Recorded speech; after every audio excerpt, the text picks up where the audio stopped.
My residency at the Vermont Studio Center came at the best time because I was really feeling such a strong pull to make time and space to continue to play around with adding varying degrees of abstraction and elements from nature in my portraiture.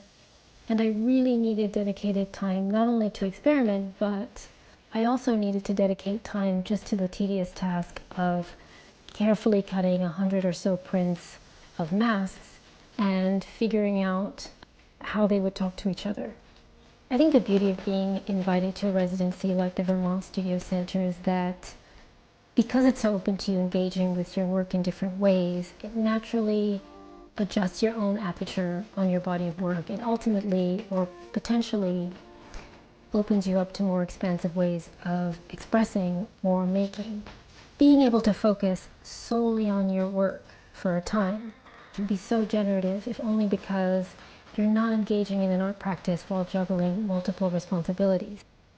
The second practical thing the residency provided was dedicated studio space that allowed me to physically lay out all of the 100 or so cutouts for collage projects, plus large test prints, plus a lighting and camera setup, so that I could see all of these elements at the same time in a neutral space and move things around, bring things together, test and retest multiple iterations of a potential work, and ultimately create a kind of like a bird's eye view.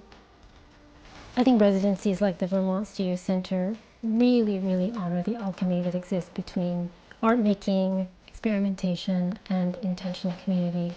And you just sense it in the way that they create space and through your interactions with all of the people there that make it possible, many of whom are artists themselves.